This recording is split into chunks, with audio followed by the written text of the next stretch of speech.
আপনারা নিশ্চয়ই অবগত আছেন যে বিএনপি দেশের নাগরিকদের সঙ্গে সরাসরি যোগাযোগ জোরদার এবং নির্বাচন সংক্রান্ত আইন, বিধিমালা ও নির্দেশিকা সম্পর্কে তথ্য দেওয়ার পাশাপাশি ভোটারদের অভিযোগ, পর্যবেক্ষণ ও গঠনমূলক মতামত গ্রহণের উদ্দেশ্যে বিএনপির পক্ষ থেকে ইলেকশন হটলাইন 16543 এবং নতুন একটা হোয়াটসঅ্যাপ হটলাইন যেটির নাম্বার 01806-977-577। আমি আবারও বলছি, সরাসরি যেটা হটলাইন ফোন করার জন্য সেটা হচ্ছে 16543 আর হোয়াটসঅ্যাপের জন্য 01806-977-577।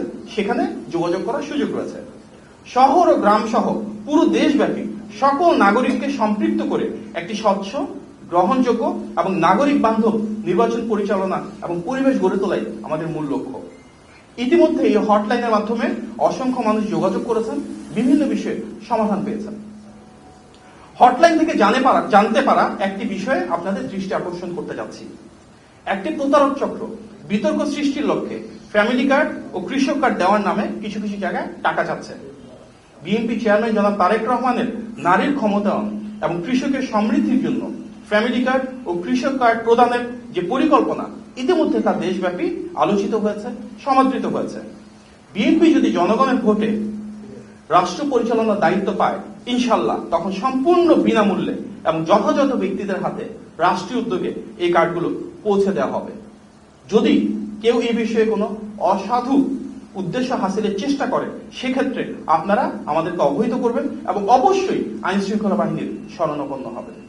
একটি রাজনৈতিক দলের খুব প্রভাবশালী একজন নেতা ভারতের সঙ্গে চুক্তির বিষয়ে যে দাবিটি করেছেন, তিনি একটি মিডিয়ার কথা বলেছেন। স্বাভাবিকভাবেই তার সপক্ষে তিনি কোনো প্রমাণ উপস্থাপন করতে পারেননি, কোনো প্রমাণ উপস্থাপন করতে পারবেনও না।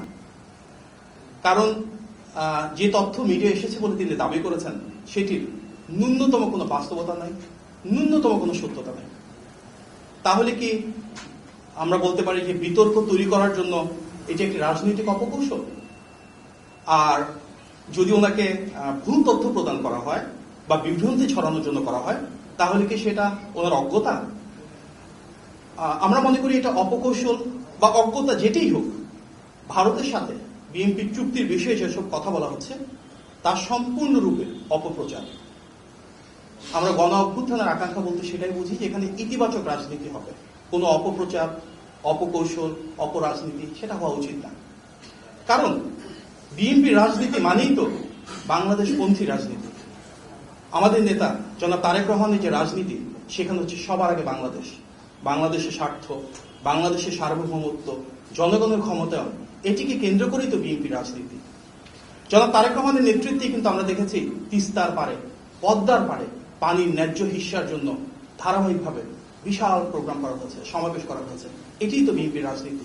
ফেলানী হত্যার পরে সবার আগে প্রতিবাদ করেছিল বিএনপি, রাজপথে নেমে এসেছিল বিএনপি দেশনেত্রী বেগম খালেদা জিয়ার নেতৃত্বে। নতজন পররাষ্ট্র নীতি থেকে বেরিয়ে এসে দেশের সার্বভৌমত্ব প্রতিষ্ঠা করা, আধিপত্যবাদের বিরুদ্ধে রুখে দাঁড়ানো, এটিই তো শহীদ প্রেসিডেন্ট জিয়া রহমানের রাজনীতি। সুতরাং বিএনপি দেশের জন্য, দেশের মানুষের জন্য, বাংলাদেশের স্বাধীনতা এবং সার্বভৌমত্বের জন্য আমাদের নেতৃত্বে সবার আগে বাংলাদেশ প্রতিষ্ঠা করবে এবং অপপ্রচার না হওয়া, সেটি আমাদের প্রত্যাশা। ধন্যবাদ।